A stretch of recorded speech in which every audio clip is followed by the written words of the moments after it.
नमस्कार, सेहत से जुड़े हमारे खास कार्यक्रम हेल्थ गुरु में आपका स्वागत है। मैं हूं आपके साथ राहुल सिन्हा। आज हम बात करेंगे कोविड-19 के नए वेरिएंट ओमिक्रॉन की। माना जा रहा है कि ये वेरिएंट डेल्टा वेरिएंट जितना खतरनाक तो नहीं है, बावजूद इसके बढ़ते मामलों ने लोगों के मन में डर और दहशत फैला दी।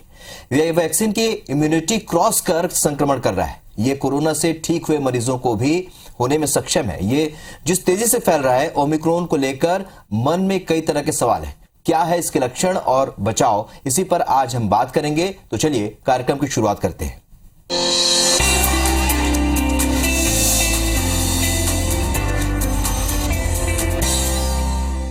तो ओमिक्रॉन के बारे में ज्यादा जानकारी देने के लिए आज हमारे साथ मौजूद हैं शेल्बी हॉस्पिटल के डॉक्टर संजय नेमा। डॉक्टर साहब, आपका बहुत बहुत स्वागत है हमारे प्रोग्राम में। नमस्कार। IBC 24 के सभी दर्शकों को मेरा नमस्कार। डॉक्टर साहब, आपसे सबसे पहला सवाल तो यही कि ओमिक्रॉन को लेकर कई तरह के सवाल लोगों के मन में हैं। एक नए वेरिएंट के बारे में जब से लोगों ने सुना, उनके मन में काफी दहशत है और आज हम अगले आधे घंटे तक की इसी विषय पर बात करेंगे। ओमिक्रॉन को किस तरीके से हम समझें? कोई बोलता है कि बहुत ज्यादा संक्रामक तो है लेकिन उतना घातक नहीं है। बिल्कुल, आपका कहना काफ़ी हद तक ठीक है। और जैसे कि हमें मालूम है कि कोरोना वायरस जो है ने पूरे विश्व में जिस प्रकार से दहशत फैलाई हुई है और उसके कई वेरिएंट मिले हैं, अलग अलग वेरिएंट। अल्फा जो बहुत सालों से कोरोना वायरस के जो उपस्थिति है धरती पर, और इसमें उसके अल्फा, बीटा, गामा और डेल्टा जो वेरिएंट हैं, अलग अलग वेरिएंट हैं। और एक नया वेरिएंट जो आया है उसको नाम दिया गया है ओमिक्रॉन वेरिएंट। और ये ओमिक्रॉन वेरिएंट की निश्चित ही रूप से काफ़ी चिंतित स्थिति है पूरे विश्व में, और धीरे धीरे बहुत तेजी से फैलता है पूरे लगभग दुनिया के। अभी तक जो है वो 90 से ज़्यादा देशों में पहुंच चुका है। लगभग सभी देशों में थोड़ा थोड़ा पहुंच चुका है। अभी टेस्टिंग के ऊपर निर्भर है कि कहाँ पे टेस्ट कितने हो रहे हैं। डॉक्टर साहब, एक बड़ा सवाल ये है कि ये वेरिएंट, पहली बात तो हम किस तरीके से समझे, ये वेरिएंट अलग अलग क्या होते हैं और ये कैसे अपना स्वरूप बदलता है। हालांकि जो कोरोना के बारे में कहा जा रहा है कि कैसे अपना स्वरूप बदलता है, हालांकि जो कोरोना के बारे में कहा जा रहा है कि ज्यादातर महामारी के दौरान जो वायरस होते हैं जिस तरीके से स्वरूप नहीं बदलते, उससे ज्यादा कोरोना ने अपना स्वरूप बदला है। ओमिक्रॉन का जो वेरिएंट की जो हम बात करते हैं, वेरिएंट को हम इस तरीके से समझे कि आरएनए वायरस कहलाता है। कोरोना वायरस आरएनए वायरस कहलाता है। और इस आरएनए वायरस के अंदर जो अमाइनो एसिड की चेन होती है, जो सीक्वेंसिंग होती है, वो प्रकृति के हिसाब से कभी कभी उसमें बदलाव आते हैं, उनकी सीक्वेंसिंग में चेंज आता है। तो जब सीक्वेंसिंग में अमाइनो एसिड की चेंज आता है तो वो अपना बीमारी या लक्षण के रूप में प्रकट करने के तरीके में, बर्ताव में अंतर लाता है। इसको इस तरीके से समझे हम जी। समझ लीजिए, एक ये मान सकते हैं कि एक ही माँ बाप के 4 बच्चे हैं, तो चारों एक जैसे नहीं होते, वो अलग अलग प्रकार से उनकी तासीर होती है। हमारे सामान्य भाषा में हम इसको इस तरीके से समझ सकते हैं। लक्षणों की बात करें, क्या डॉक्टर साहब जिस तरीके से अभी तक हम कोरोना के दौरान जो लक्षण देखते आए, क्या वही कॉमन लक्षण है या कुछ अलग भी है ओमिक्रॉन से संक्रमित होने के बाद? ओमिक्रॉन से संक्रमित होने के बाद अक्सर देखा गया है कि सबसे पहले ओमिक्रॉन को साउथ अफ्रीका में डिटेक्ट किया गया था 9 नवंबर को। और ओमिक्रॉन के जो लक्षण हैं, सामान्य जैसे फ्लू के जो लक्षण होते हैं, सर्दी, खांसी, कभी कभी बुखार, गले में खराश, और जिसमें इसका मुख्य लक्षण जो देखा गया है, जिसके ऊपर सभी वैज्ञानिक और डॉक्टर्स ने जो है चिंता जाहिर की है, बहुत अधिक शरीर में दर्द, सिर में दर्द, मांसपेशियों में जकड़न और बहुत ज्यादा सुस्ती, थकान जिसको बोलते हैं, थकान के रूप में भी देखा गया है। कोई जरूरी नहीं है कि मरीज को बुखार आए या वो नोटिस ही ना कर पाए, इतना कम बुखार रहता है। और कुछ कुछ मरीजों में डायरिया देखा गया है, उसको दस्त, उल्टी भी हो सकता है। पर मुख्य रूप से सर्दी, खांसी, बुखार, गले में बहुत ज्यादा दर्द, स्क्रैची, मतलब गले में बिल्कुल असहनीय पीड़ा की शिकायत करते हुए लोग आ रहे हैं अभी। चलिए, तो गले में दर्द एक प्रमुख लक्षण हो सकता है। बदन दर्द जो कि पहले उतना ज्यादा दिखने में नहीं आता था, सर्दी तो है ही है, लेकिन इसके अलावा ये 2-4 लक्षण जो है इसमें थोड़े से अलग है। डॉक्टर साहब, बात करें किन लोगों को ओमिक्रॉन का ज्यादा खतरा है, क्योंकि हमने पहले दौर में देखा कि बुजुर्ग ज्यादा संक्रमित हो रहे थे, उसके बाद हमने देखा कि कुछ युवा भी कोरोना के संक्रमण के दायरे में आए। अब ओमिक्रॉन के बारे में कहा जा रहा है, WHO ने भी कहा कि शायद बच्चों को इससे ज्यादा खतरा है। ओमिक्रॉन का जो खतरा कहें या जो ससेप्टेबिलिटी बोले, एक तो ये कि जिन लोगों को वैक्सीन नहीं लगा है, सबसे पहले अगर हम बोलें तो जिनको वैक्सीन नहीं लगा है उनको सबसे ज्यादा खतरा है। इसके अलावा हमारे बुजुर्ग और बच्चे, बुजुर्ग वो जिनको कि पहले से ही पूर्ववत पहले से बीमारियां चल रही हैं, जिनको डायबिटीज है, पहले से ब्लड प्रेशर के शिकार हैं या लकवे के या कैंसर के शिकार हैं, या बहुत ज्यादा बुजुर्ग जो 65 साल से ज्यादा बुजुर्ग लोग हैं जिनकी की रोग प्रतिरोधक क्षमता कम हो जाती है, ऐसे लोगों को ओमिक्रॉन का संक्रमण होने के बहुत ज्यादा चांसेस रहते हैं। हालांकि अभी शुरुआत है संक्रमण की डॉक्टर साहब। हमने देखा था कि दूसरे दौर में जब दूसरी लहर में जब डेल्टा का संक्रमण फैला तब तक ये लोगों को लग रहा था कि शुरुआती दौर में कुछ पता नहीं चला, लेकिन उसके बाद एकदम से अचानक फिर कैजुअलिटी बढ़ गई, हॉस्पिटल्स में भीड़ बढ़ गई। ओमिक्रॉन को लेकर क्या इस तरह का कोई खतरा है क्या? देखिए, ओमिक्रॉन को लेकर जितनी भी स्टडीज अभी पूरी दुनिया में हुई हैं और उनके काफी के तो रिजल्ट्स भी आने शुरू हो गए हैं। सबसे पहले साउथ अफ्रीका में ओमिक्रॉन की भयावह स्थिति देखी गई थी। एकदम से पेशेंट जो है वो बढ़े थे, क्योंकि ये बहुत तेजी से फैलता है। ये समझे कि हम डेल्टा वायरस जितनी जल्दी इफेक्ट करता है उससे 5 गुना तेजी से, 5 गुना तीव्रता से इसका संक्रमण होता है। और एक पर्सन टू पर्सन, एक व्यक्ति से दूसरे व्यक्ति की तरफ इतनी तेजी से फैलता है कि उसको एहसास ही नहीं होता कि उसको संक्रमण लग चुका है। और ये सर्दी खांसी के जो मैंने लक्षण बताए हैं, इन लक्षणों के अलावा अच्छी बात ये बोल सकते हैं कि अभी तक जो मृत्यु दर है, जैसा कि हमने डेल्टा में देखा था, डेल्टा वेरिएंट के साथ में देखा था, वैसी मृत्यु दर अभी तक नहीं देखी गई है। लोग जल्दी जल्दी ठीक भी हो रहे हैं, संक्रमण तेजी से ऊपर जा रहा है और कई जगह पे, कई देशों में पीक पे आ चुका है। साउथ अफ्रीका में जो है वो, south Africa, America, Britain, France वगैरह में ये पीक पे आ चुका है। और पीक पे अभी कितने समय बना रहेगा इसको ये समय बता पाएगा। बिल्कुल। और ओमिक्रॉन का संक्रमण चूंकि फैल चुका है डॉक्टर साहब, और पहले भी हमने देखा कि संक्रमण के दौरान बहुत सारी बातों का ख्याल रखना होता है। ओमिक्रॉन से कैसे बचा जा सकता है, जबकि आप बता रहे हैं और ये रिसर्च भी बता रहा है कि ज्यादातर अभी जो ये जो वेरिएंट है सबसे ज्यादा संक्रामक है। हमारे देश में सबसे पहले महाराष्ट्र से इसकी शुरुआत हुई थी और आज की डेट में महाराष्ट्र में प्रतिदिन जो है वो लगभग नहीं तो 15 से 20 हजार केसेस भी मिलने शुरू हो गए। आज ही के आंकड़े में 15 हजार के लगभग केस बन रहे हैं और ये अभी और भी बढ़ेगा धीरे धीरे। अच्छा, इसके साथ सतर्कता बरतने की जहां तक बात है, तो सतर्कता के साथ साथ जो WHO ने पहले ही बताया है कि अपने हैंड सैनिटाइज रखें, सोशल डिस्टेंसिंग, सामाजिक दूरी बना के रखें। और बहुत ज्यादा बड़ी गैदरिंग जो अभी हम देख रहे हैं कि चुनाव का इस समय मौसम चल रहा है भारत देश में, उसमें बड़ी बड़ी गैदरिंग होती हैं, बहुत सारे लोगों को, सैकड़ों हजारों लोगों को लेके आया जाता है रैली में। और ये सब इस प्रकार के समारोह है, बड़े शादी समारोह हैं या जहां पे बड़े सारे लोग इकट्ठे होने की आशंका हो या भीड़ हो या आंदोलनकारी हो, यहां से बचना होगा। क्योंकि ये इतना ज्यादा संक्रामक है कि अगर आप बहुत ज्यादा लोग इकट्ठे हो जाएंगे एक ही जगह में, और भले ही वो मास्क लगाए हो और सैनिटाइज किए हो, तो उसके बावजूद भी क्योंकि इसकी संक्रमण क्षमता इतनी ज्यादा है कि ये निश्चित रूप से फैलने वाला है, तो हमें बड़ी गैदरिंग से बचना होगा। दूसरा, वैक्सीन के ऊपर सरकार वैसे बहुत जोर दे रही है और सभी से अनुरोध है कि वैक्सीन जिन्होंने नहीं लगाई है वो जल्द से जल्द वैक्सीन लगाएं। अभी तो डोर टू डोर कैंपेन चल रहा है, मोबाइल यूनिट्स चल रही हैं जो कि वैक्सीन लगाने के लिए तत्पर हैं। बच्चों को वैक्सीन हमारे देश में चालू हो गया है और सफलता जबरदस्त मिल रही है, बच्चे स्वयं आगे आ रहे हैं, इससे सीखना होगा। दूसरा, घर में बुजुर्ग लोगों को थोड़ा विशेष रूप से ध्यान रखने की आवश्यकता है। हमारे परिवार में चूंकि अभी भी जो है वो संयुक्त परिवार की परंपरा चली आ रही है, तो निश्चित रूप से हमको ये कोशिश करना होगा कि परिवार में जो है बुजुर्ग लोगों को विशेष रूप से ध्यान रखें। बच्चे एकदम से जाके बाहर से खेल के आए या बड़े लोग आए कहीं से ऑफिस से, तो तुरंत अपने जो सीनियर सिटीजन है, बुजुर्ग लोग हैं, उनसे थोड़ा सा दूरी बना के रखें और सैनिटाइज करें अपने आप को। हैंड सैनिटाइजेशन बहुत जरूरी है। मास्क, घर में भी यदि मास्क, किसी को भी थोड़ा बहुत भी लक्षण नजर आ रहे हैं तो घर में भी मास्क लगाने में कोई परहेज नहीं है। दूसरा, घर जो है वो बिल्कुल हवादार होना चाहिए, बंद नहीं होना चाहिए, जिसमें रोशनी आए, बहुत अच्छी बात है। ठंड के दिन है तो लोग खिड़कियां दरवाजे बिल्कुल बंद कर लेते हैं, हवा आने जाने का रास्ता नहीं रहता, तो संक्रमण एक जगह पे अगर है तो वहीं पे बना रह सकता है और दूसरे लोगों को फट से फैल सकता है। बिल्कुल, आप तमाम जो इंस्ट्रक्शन बता रहे हैं कोरोना के दौरान भी वो सारे इंस्ट्रक्शन को फॉलो करने के लिए WHO ने भी कहा, डॉक्टर्स भी कहते रहते हैं। डॉक्टर साहब, एक अहम बात ये भी है क्योंकि वैक्सीन की बात चली, वैक्सीन बहुत सारे लोग अभी भी नहीं लगवा रहे। हम भी बार बार अपने चैनल के माध्यम से अपील करते हैं लोगों से कि वैक्सीन जरूर लगवाएं, लेकिन ऐसे लोग अब भी हैं, कई लोग जिनके मन में भ्रांतियां हैं, उन्हें आप क्या कहेंगे? हम लोगों ने कई ऐसी रिपोर्ट देखी हैं अभी और समाचार भी मिले हैं कि लोग वैक्सीन से डरे हुए हैं, जबकि भारत देश में बनी हुई वैक्सीन जो कोविशील्ड है बहुत ही सुरक्षित है और ये समझ लीजिए कि लगभग ना के मात्र साइड इफेक्ट हैं या किसी को है भी नहीं। यहाँ तक कि ये तक है कि लोगों को फीवर भी नहीं आ रहा है, बुखार अपना टीके लगवाओ और अपने काम पे जाइए।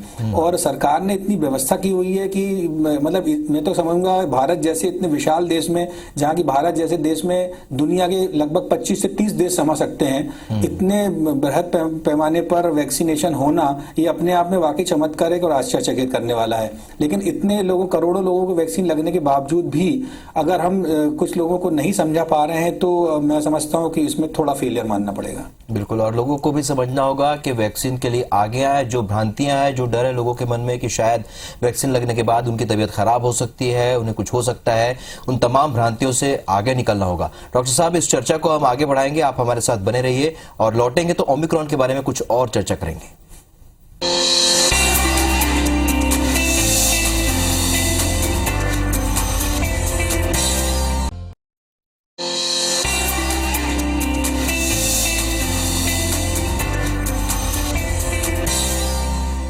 ब्रेक के बाद एक बार फिर आपका स्वागत है। जैसा कि हेल्थ गुरु में आज हम चर्चा कर रहे हैं ओमिक्रॉन के बारे में। कोरोना का नया वेरिएंट है जिसे लेकर तमाम तरह की बातें सामने आ रही हैं और उसे लेकर हमारे साथ चर्चा के लिए जुड़े हैं शेल्बी हॉस्पिटल के डॉक्टर नेमा हमारे साथ इस वक्त लगातार हमारे साथ बने हुए तमाम जानकारियां दे रहे हैं। डॉक्टर साहब, ओमिक्रॉन जिन्हें कोरोना हो चुका है, क्या उन्हें भी एक बार फिर से हो सकता है?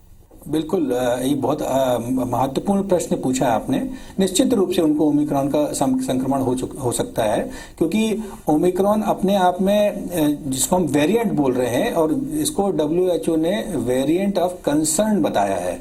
एक होता है वेरिएंट ऑफ इंटरेस्ट, तो ये उससे ऊपर निकल गया। मतलब जब कुछ वायरस के शरीर में या वायरस की रचना में एक मूल चूक बड़ा परिवर्तन होता है जो कि मुख्य वायरस से काफी हटके हो जाता है, तो उसको वो निश्चित रूप से एक ये समझ लीजिए कि नए वायरस के रूप में बर्ताव करने लगता है। हालांकि वो एक ही फैमिली के वायरस हैं, लेकिन जिसको पहले जैसे अपना कोरोना हो चुका है डेल्टा वायरस से, जो मैक्सिमम लोगों को हुआ है अपने भारत देश में, तो उसको निश्चित रूप से ओमिक्रॉन वेरिएशन का कोरोना हो सकता है। आप जैसा बता रहे हैं डॉक्टर साहब के ओमिक्रॉन हो सकता है और ये पहले भी देखने में आया कि कोरोना जिसको हुआ उनको भी रिपीट हुआ है। आप बता रहे हैं ओमिक्रॉन एक उसी फैमिली का वायरस है, लेकिन अलग तरह का इसका बर्ताव देखने को मिल रहा है जो अब तक की रिसर्च में सामने आया है। डॉक्टर साहब, ये भी कहा जा रहा है, कुछ लोगों का ये भी कहना है, जो विशेषज्ञ ये भी कह रहे हैं कि ओमिक्रॉन वायरस जो है वास्तव में मानव जाति की रक्षा के लिए आया, यानी कि उनके अंदर एक इम्यूनिटी डेवलपमेंट के लिए भी आया है। अगर इसे देखा जाए, ये माइल्ड इसे कहा जा रहा है, तो क्या ये वास्तव में संभव है क्या कि जो इम्यूनिटी अब तक बची हुई है वो एक बार फिर से डेवलप होगी इस वायरस के आने के बाद, जो है लोगों में हर्ड इम्यूनिटी की जो हम बात कर रहे हैं? देखिए, कोई भी इस प्रकार की महामारी का जो वायरस होता है उससे मानव जाति पर प्रभाव तो पड़ता है, पर अगर उसको लॉन्ग टर्म में हम देखें तो निश्चित रूप से वो वायरस उस जाति के लिए आगे जो है वो एक रक्षा की प्रक्रिया से गुजरता है। जैसे कि हमने देखा है कि ओमिक्रॉन वायरस से जो कोरोना वायरस का ही एक प्रजाति है, तो उसके पहले जिनको इन्फेक्शन हो चुके हैं उनकी जो इम्यूनिटी बनी, उनके शरीर में जो एंटीबॉडीज डेवलप हुए, कुछ समय बाद ऐसा देखा गया कि वो एंटीबॉडीज की जो मात्रा है समय के साथ साथ धीरे धीरे वो कम होती गई। अब जिनको ओमिक्रॉन वायरस हुआ, चूंकि वो कोरोना प्रजाति का ही है, वो फिर से उसी व्यक्ति में बिना उस व्यक्ति के शरीर को बहुत बड़ा नुकसान किए फिर से एंटीबॉडी को डेवलप करने में मदद करेगा। इसीलिए जो बोला गया है कि भाई ओमिक्रॉन वायरस जो आया है वो मानव जाति की रक्षा के लिए आया है, क्योंकि इसमें बीमार तो हो रहा है व्यक्ति, लेकिन उसकी जान को खतरा नहीं देखा जा रहा है, या बहुत ही मतलब उसका प्रतिशत अगर देखें बहुत ही कम है प्रतिशत। तो यदि इस प्रकार से अगर वायरस अंदर जा रहा है और वो एंटीबॉडी को बनाने में फिर से मदद कर रहा है, तो ये निश्चित रूप से एक प्रकार का वैक्सीनेशन हो रहा है, रक्षात्मक जो प्रतिरोधी क्षमता है हमारे शरीर की उसको बढ़ाने में काम करेगा। डॉक्टर साहब, इसी से जुड़ा एक और और सवाल मेरा है कि पेंडेमिक के बाद जो स्थिति आती है, जिसे एंडेमिक या एपिडेमिक कहते हैं, क्या आज पूरी दुनिया उस स्थिति में पहुंच रहा है जहां पर अब जो है पेंडेमिक एक जीवन का एक हिस्सा बन जाएगा? जैसे हम देखते हैं वायरल फ्लू वगैरह जो मौसमी बीमारियां होती हैं, क्या ये महामारी भी अब अपना स्वरूप बदल के एक स्थान बना लेगी मानव जाति के बीच? निश्चित रूप से वायरस, देखिए वायरस तो पृथ्वी पर प्रकृति का नियम है कि एक वायरस जाएगा दूसरा वायरस आएगा। और जैसे कि हमने इसकी भयावहता देख चुके हैं जब हिंदुस्तान में दूसरी वेव आई थी, और ये धीरे धीरे ये तीसरी वेव, भले ही इसका नाम दिया जा रहा है, लेकिन ये धीरे धीरे अब इसकी जो मतलब मारक क्षमता है ओमिक्रॉन वायरस की, वो धीरे धीरे घटती चली जाएगी और हमारे शरीर में जो है उसके प्रति एक प्रकार से रोग प्रतिरोधक क्षमता डेवलप हो जाएगी। और ऐसा नहीं है कि कोरोना वायरस हमेशा के लिए इस धरती से खत्म हो जाएगा। इसके छोटे छोटे स्पोरेडिक केसेस तो मिलते ही रहेंगे, और ये निश्चित रूप से इस पर निर्भर करता है कि किसी व्यक्ति की जो रोग प्रतिरोधक क्षमता कितनी है और वो उस वायरस से स्वयं लड़ सकता है कि नहीं लड़ सकता है। इसीलिए WHO वैक्सीनेशन के ऊपर बहुत ज्यादा जोर दे रहा है। जैसे कि हमने पहले भी पोलियो वायरस में देखा है कि हम पोलियो से बच पाए या पोलियो को हमने समाप्त किया भारत देश ने, वो केवल वैक्सीनेशन से किया। तो वायरस तो हमेशा धरती पर आते रहेंगे, नए स्वरूप में आते रहेंगे, नई मारक क्षमता को लेके आते रहेंगे, लेकिन हमें उससे लड़ना है। हमारे वैज्ञानिक डॉक्टर्स लड़ेंगे, जनता का सहयोग पूरा चाहिए। और हम इस दौर में, जैसे कि भारत क्या पूरा दुनिया जो है वो ग्लोबल विलेज है आज के समय। तो ग्लोबल विलेज का मतलब ही ये है कि अगर कोई भी इन्फेक्शन या जो वायरस के रूप में हमारे धरती पे आएगा, उससे लगभग सारी मानव जाति प्रभावित होगी।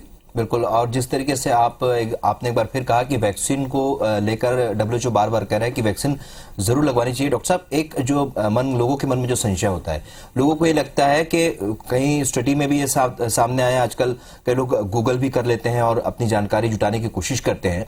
ऐसे लोग सोचते हैं कि वायरस को ही इंजेक्ट किया जाता है बॉडी में, तो वैक्सीन को लेकर जो मन में संशय, लोगों के मन में यही रहता है कि हमारे अंदर फिर से वायरस डाला जाता है या उसी का एक कोई स्वरूप डाला जाता है। ये भी डर का कारण है। इसे लेकर भी थोड़ा सा आप बताइए कि लोगों को ये डर नहीं होना चाहिए। आज के सोशल मीडिया प्लेटफॉर्म और गूगल सर्च, निश्चित रूप से गूगल डॉक्टर्स की संख्या बढ़ती जा रही है, और ये हम लोगों के लिए भी आज की डेट में चुनौतीपूर्ण है कि मरीज को कैसे समझाया जाए। हाँ, ये बात निश्चित है कि जब भी कोई वैक्सीन बनाई जाती है, तो वैक्सीन बनाने का उद्देश्य ही ये रहता है कि उस व्यक्ति का उस शरीर के अंदर उस वायरस के प्रति एक रोग प्रतिरोधक क्षमता डेवलप की जाए, और वो धीरे धीरे किसी भी प्रकार के उस वायरस से लड़ने के लिए वो तैयार हो। और इसमें जो वायरस एक्चुअली क्या है, उसका जो मतलब जेनेटिक मटेरियल कहलाता है, जो आरएनए है। जैसे कोरोना वायरस की हम बात करें तो आरएनए जो है, आरएनए को माइल्डर फॉर्म में इंजेक्ट किया जाता है किसी व्यक्ति के शरीर में, उसकी रोग प्रतिरोधक क्षमता को उत्तेजित करने के लिए, जिससे कि वो धीरे धीरे अब हमारा शरीर उस वायरस के प्रति अपनी सेना खड़ी करे। उस सेना का नाम हम एंटीबॉडीज बोलते हैं जी। तो एंटीबॉडी डेवलप करने के लिए वायरस की जो एक प्रकार से मरी हुई सेना को हम अपने शरीर के अंदर डलवाते हैं, जिसको हम वैक्सीनेशन बोलते हैं। और उससे शरीर, इसलिए तो इतने सारे ट्रायल होते हैं। पहले देखिए आप, पहले वो जानवरों में किया जाता है, उसके बाद फिर स्टेज 2 या 3 के बाद फिर वो ह्यूमन ट्रायल्स होते हैं। तो ये बहुत सतत प्रक्रिया है, और ये मानव जाति के लिए बहुत बड़ी उपलब्धि है कि हमने, भारत देश ने आगे आकर कोरोना की जो वैक्सीन है, बिल्कुल देखिए आप लिमिटेड टाइम में, नहीं तो सामान्य रूप से किसी भी वायरस के अगेंस्ट जो वैक्सीन बनाई जाती है वो 10-10, 12-12 साल, 15-15 साल की रिसर्च के बाद बनाई जाती है। क्योंकि ये बहुत बड़ी इमरजेंसी थी, बहुत बड़ा पैंडेमिक था, पूरे विश्व के लिए, मानव जाति के लिए खतरा था लगभग। इसलिए इसको बिल्कुल रिकॉर्ड समय में जो है लगभग 1-1.5 साल के अंदर देखिए वैक्सीन को तैयार कर लिया गया। और आज भारत जो है उन देशों में सबसे अग्रणी देश है, जिसने की कई देशों को वैक्सीन सप्लाई की और मानव जाति की रक्षा की। चलिए डॉक्टर साहब, चलते चलते आपसे एक बार ओमिक्रॉन की स्थिति, अगर भारत की बात करें, किस तरह की स्थिति देख रहे हैं फिलहाल, क्या स्थिति है? देखिए, ये तो निश्चित है कि तीसरी वेव आएगी। अब इसको तीसरी वेव को आप ये नहीं बोल सकते कि इतने बड़े देश में एक साथ आएगा। ये राज्य दर राज्य, शहर दर शहर, क्षेत्र, छोटे छोटे गांव दर गांव, हर गांव का, हर शहर का, हर क्षेत्र का, हर प्रदेश का एक अलग पीक होगा और उस पीक में वो जल्दी जल्दी लोगों को संक्रमित करेंगे और संक्रमित करने के बाद तुरंत मरीज ठीक भी होंगे। जहां तक इसकी संभावना है कि बिल्कुल कोई गंभीरतम परिणाम मिलेंगे जैसा कि हमको दूसरे लहर में देखने मिला, वैसी आशंका कम है। आज हम देख रहे हैं कि साउथ अफ्रीका से जो है वो मौतों की संख्या की रिपोर्ट बहुत ही निग्लिजिबल है, समझ लीजिए। और ये भी लोगों को पक्का नहीं है कि बहुत सारे मरीज ऐसे हैं जिनको कि पहले से पूर्ववर्ती तौर पे बड़ी बीमारियां थी, उनको ओमिक्रॉन भी संक्रमण हो गया। तो हम ये नहीं बोल सकते कि वो पेशेंट जो है वो ओमिक्रॉन की वजह से अपनी मृत्यु को प्राप्त हुआ है। लेकिन हाँ, ये निश्चित है कि भारत में भी देखा जा रहा है कि महाराष्ट्र में जो है जिस प्रकार से केसेस बढ़ रहे हैं, 90% केसेस अभी भी घर में ही है। हॉस्पिटल का जो ऑक्यूपेंसी है, हॉस्पिटल की बेड की ऑक्यूपेंसी है बहुत कम है। केवल जो पहले से जो बीमार लोग हैं, डायबिटीज के हैं, किडनी वाले मरीज है, कैंसर वाले मरीज, ऐसे मरीजों को क्या बोलते हैं अस्पताल में ही रखा जा रहा है। बाकी फिर भी लोगों को सलाह दी जाती है कि अब मास्क पहने, सोशल डिस्टेंसिंग रखें, हैंड सैनिटाइज करें और बहुत ज्यादा भीड़ भड़क्का में न लगाएं, भीड़ न करें, भीड़ तंत्र न बने। भारत एक लोकतंत्र है, लोकतंत्र रहने दें, इसको भीड़ तंत्र में तब्दील न करें। बहुत अच्छी बात यहाँ पर डॉक्टर साहब आपने कही है कि भीड़ में जाने से बचना है। भीड़ तंत्र और लोकतंत्र का फर्क भी आपने बता दिया। और हमको उम्मीद है कि डॉक्टर साहब आज जो एपिसोड जो लोग देख रहे होंगे, ओमिक्रॉन को लेकर जितनी भी शंकाएं होंगी वो जरूर उनकी क्लियर हो चुकी होंगी। आप हमारे साथ जुड़े, इसके लिए बहुत बहुत शुक्रिया आपका। धन्यवाद। IBC चैनल 24 को मेरी शुभकामनाएं। Thank you. तो आज हेल्थ गुरु में हमने चर्चा की है ओमिक्रॉन से जुड़ी तमाम जो विषय थे, जो लक्षण हैं और जो मन में लोगों के प्रश्न आ रहे हैं, जो शंकाएं हैं, नया वेरिएंट है, इसे लेकर तमाम तरह की जो शंकाएं हैं लोगों के मन में। और लगता है कि आज के एपिसोड के जरिए ये जानकारी जरूर आप लोगों को तक पहुंची होगी। तो हेल्थ गुरु में आज बस इतना ही। एक नए विषय के साथ आपसे फिर होगी मुलाकात। नमस्कार।